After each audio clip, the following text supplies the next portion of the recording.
Tensions in the Middle East are rising fast. From the flight deck of USS Abraham Lincoln, CVN-72, the powerful EA-18G Growler launches into the sky, ready to dominate the electronic battlefield in Operation Epic Fury. But the real question is, can this carrier strike force overpower Iran's defenses?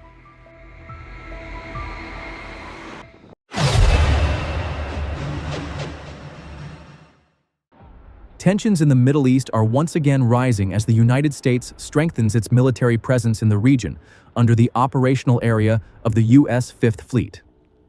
One of the key assets deployed is the Nimitz-class aircraft carrier, USS Abraham Lincoln, CVN-72, now positioned on the front line of a military mission known as Operation Epic Fury.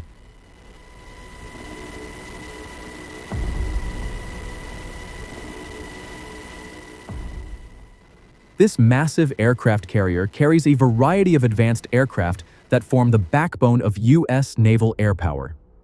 One of the most important among them is the electronic warfare aircraft EA-18G Growler, operated by Electronic Attack Squadron 133, also known as VAQ-133. During recent operations, an EA-18G Growler was seen launching from the flight deck of USS Abraham Lincoln. Its primary mission is to provide electronic warfare support for U.S. naval and air operations across the region. The Growler is considered one of the most critical assets in modern warfare. Unlike conventional fighter jets, the Growler is specifically designed to disrupt and neutralize enemy electronic systems.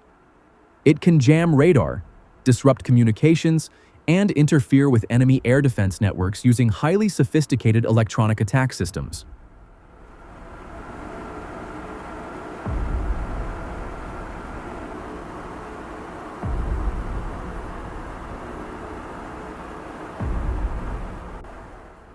In modern conflict scenarios, this capability is extremely important. By disabling enemy radar and air defense systems, other strike aircraft can enter hostile airspace with significantly reduced risk.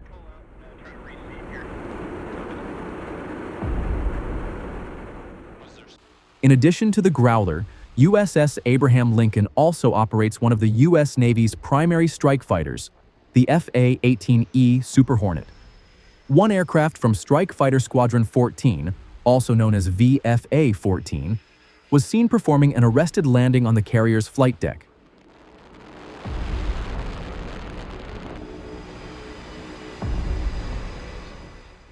Landing on an aircraft carrier is one of the most challenging maneuvers in military aviation.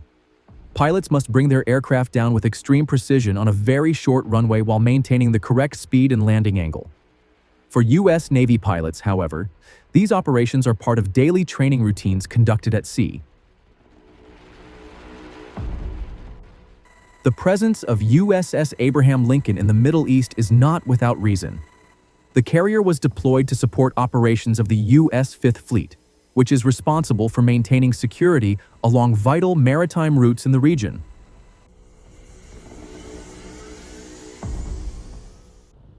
The Fifth Fleet's area of operations includes some of the world's most important shipping lanes, including the Persian Gulf and the Strait of Hormuz. These waterways serve as a critical artery for global energy trade, with millions of barrels of oil passing through them every single day. For this reason, maintaining security and stability in the region is considered a strategic priority for many nations.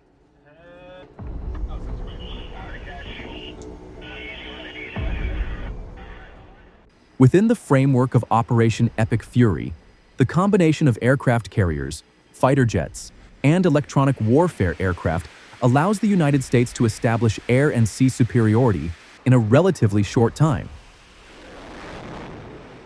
A Nimitz-class aircraft carrier like USS Abraham Lincoln essentially functions as a massive floating airbase. The ship can carry more than 60 aircraft while sustaining continuous air operations for months at sea. Supported by advanced radar systems, escorting destroyers, and cruisers equipped with the Aegis missile defense system, a carrier strike group becomes an extremely powerful and difficult force to counter in maritime warfare. What makes this operation particularly significant is the role played by the EA-18G Growler in confronting modern air defense systems.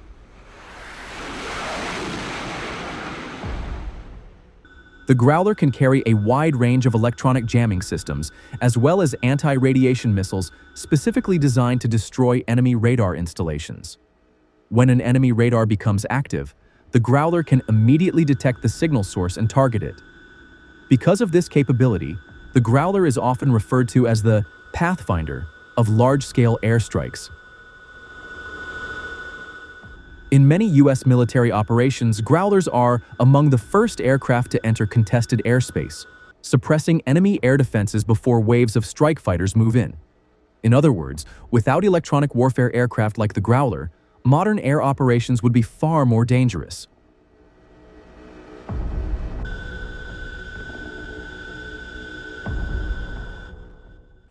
Military analysis. This raises an important question. Can the EA-18G Growler and the aircraft carrier USS Abraham Lincoln defeat Iran in Operation Epic Fury? The answer is not that simple. From a technological standpoint, the United States clearly holds significant advantages. Aircraft such as the EA-18G Growler can disrupt enemy radar and air defense systems, while the F/A-18E Super Hornet is capable of delivering precision strikes against strategic targets.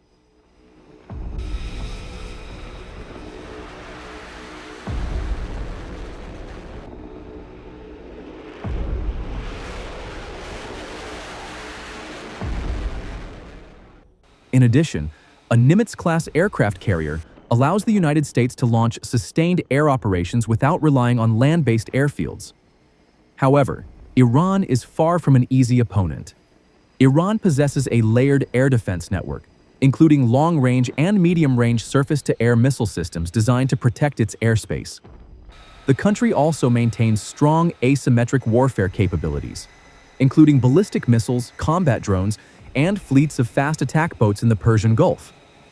In a large-scale conflict scenario, Iran would likely rely on layered defense strategies to resist U.S. air operations. Although the Growler can disrupt radar systems, Iran's dispersed and redundant air defense network would still present a serious challenge.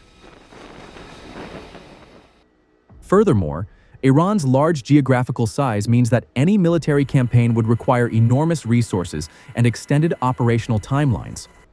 For this reason, the deployment of USS Abraham Lincoln and EA-18G Growler aircraft is better understood as a demonstration of strategic deterrence and power projection, rather than a guarantee of a quick military victory. In many cases, the deployment of aircraft carriers sends a powerful political and military message.